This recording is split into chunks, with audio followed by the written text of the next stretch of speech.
मेरी पत्नी समझ गई थी कि वो बिल्ली कुछ अजीब सी है और मुझे बताया भी था, लेकिन मैंने उसकी बातों को नज़रअंदाज कर दिया। मगर मेरी पत्नी की बात सही थी, वो बिल्ली कुछ अजीब थी। दोस्तों, ये घटना अशोक और उसकी पत्नी के साथ हुई थी। तो ये घटना मैं आपको अशोक के तरीके से सुनाता हूँ। दोस्तों, मेरा नाम अशोक है और मैं गुजरात का रहने वाला हूँ। ये घटना हमारे साथ 30 साल पहले हुई थी। चलो दोस्तों, अब हम चले जाते हैं 30 साल पहले।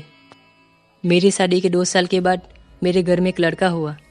तो मैं मेरी पत्नी के साथ बहुत खुश था और कम से कम 20-25 दिन अच्छे से निकल गए।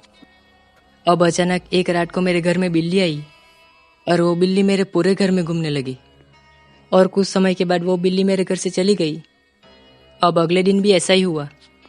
वो बिल्ली मेरे घर में आई और पूरा घर घूमने लगी। इसी बीच वो मेरे लड़के के पास आई और उसे घूरने लगी। तो मेरी पत्नी बोली, ये बिल्ली कुछ अजीब सी है और वो हमारे बच्चे को क्यों घूर रही है। तो मैंने मेरी पत्नी को कहा, तुम भी ना बिल्ली पे भी शक करती हो। ऐसा कहकर मैंने उसकी बात को टाल दिया और इसी बीच वो बिल्ली मेरे घर से चली गई। अब अगली रात को वो बिल्ली हमारे घर में फिर से आ गई। तो बिल्ली को देखते ही मेरी पत्नी बहुत डर गई और मुझे कहा, इस बिल्ली को यहाँ से भगा दो, मुझे बहुत डर लग रहा है। तो मैंने पत्नी की बात सुनकर बिल्ली को भगाने की कोशिश की, लेकिन वो बिल्ली भागने को तैयार ही नहीं थी और वो बिल्ली मुझे देखे ही जा रही थी। तो मुझे उस पर बहुत गुस्सा आया। तब मैंने लकड़ी लाके उसको जैसे ही मारने गया तो इसी बीच वो बिल्ली ने डायन का रूप ले लिया।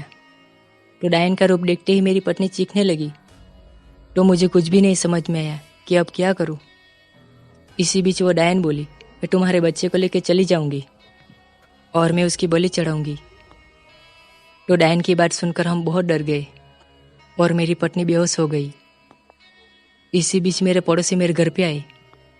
तो उन लोगों को देखते ही डायन मेरे घर से भाग गई। तो मेरे पड़ोसी ने पूछा, तुम्हारी पत्नी क्यों चीखी और ये बेहोश कैसे हो गई।